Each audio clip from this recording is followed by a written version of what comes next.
بسم الله الرحمن الرحيم إنا لله وإنا إليه راجعون.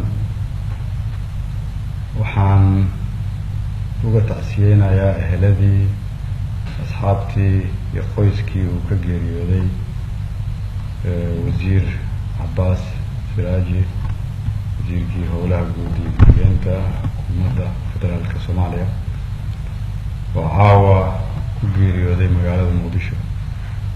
waxay ahayd geeri aad u naxdin badan. wuxuu ahaa nin dhalinyaro ah oo ahaa iftiin u soo ifbaxay ummadda Soomaaliyeed, laakiin nasiib darro caawa ayay noloshiisii soo dhammaatay. waxaan ilaahay uga rajeynayaa uga baryayaa inuu naxariistii janno ilaahay ka waraabiyo. waxaa kaloon u baryayaa eheladii iyo qoyskii iyo dadka Soomaaliyeed oo dhan uu ka tegay in ilaahay samir iyo iimaan ka siiyo. wasiir Cabbaas Allah u naxariistaa wuxuu ahay runtii nin aad u ixtiraam badan, nin aad u sharaf badan, nin aad dalkiisa u jecel, wadani ah, aad uga dhex muuqday golaha wasiirada. caqliga iyo talooyinkiisa himiladiisa aan halkaan lagu soo koobi karin. wuxuu lahaa taariikh ay ku dayan karaan dhalinyarada Soomaaliyeed oo dhan.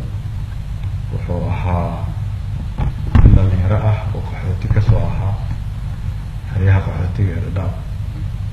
halkaas wax kusoo bartay,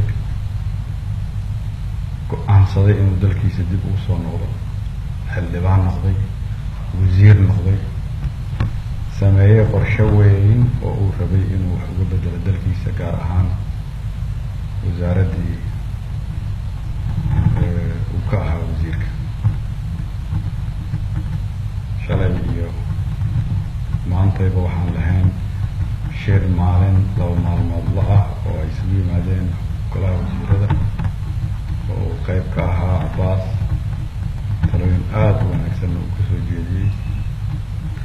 mar labaad waxaan leeyahay ilaahu kuu naxariiso, ilaahu jannadii kaa waraabi, ilaahu anagana samir naga sii. waxaa kaloo sheegaya shacabka Soomaaliyeed inaan ogeysiiyey madaxweynaha jamhuuriyadda oo dalka ka maqan, go-aansadayna inuu soo yareeyo safarkiisii soona dhaqsado berito si uu uga qayb galo aaska.